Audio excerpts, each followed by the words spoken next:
রোজায় ইফতারে আমরা কোনো না কোনো শরবত বা জুস খেয়ে থাকি, তবে প্রতিদিনই জুস বানানো একটু ঝামেলা হয়ে যায় বা একটু সময়ের ব্যাপার। তাই আমি যে পদ্ধতিতে একদিন করে সপ্তাহে 2-3 দিন খেতে পারি, এই পদ্ধতিতে জুস করে রেখে দেই, সেটা আজকে শেয়ার করব।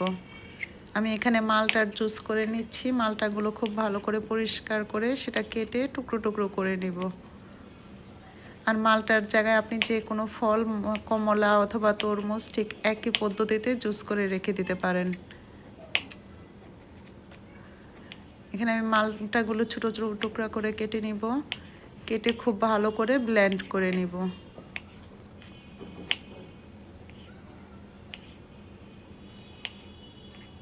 আর কমলাগুলো কেটে এরকম টুকরো টুকরো করে ব্লেন্ড করে নিয়ে আপনি একই পদ্ধতিতে রেখে দিতে পারবেন।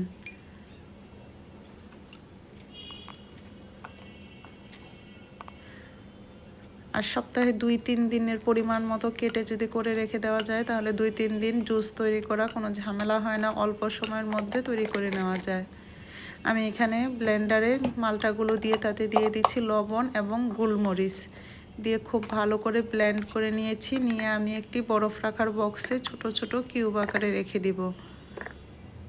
ইচ্ছে করলে আপনি বড় যে কোনো বক্সেও রেখে দিতে পারেন, সেটা পরিমাণ বুঝে আপনি করে নিতে পারেন। আমি ছোট ছোট কিউব আকারে এগুলো বরফ করে নিব। আর একদিন একটু সময় নিয়ে করে নিলে সপ্তাহে 3-4 দিন আপনি এটি দিয়ে একটি ভালো জুস তৈরি করে নিতে পারবেন।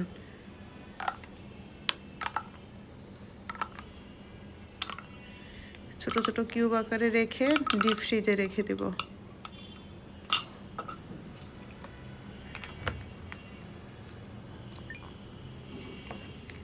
আর আমার যখন ভালো করে বরফ হয়ে যাবে, আমি ঠিক এই পদ্ধতিতে কিউবগুলো খুলে নিব।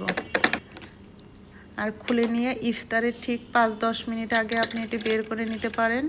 বের করে পানিতে রেখে দিতে পারেন। ইচ্ছে করলে যদি ভালো করে ব্লেন্ড হয় তাহলে ছেঁকে নিতে হবে না, আর যদি ভালো করে ব্লেন্ড না হয় একটু ছেঁকে নিতে পারেন।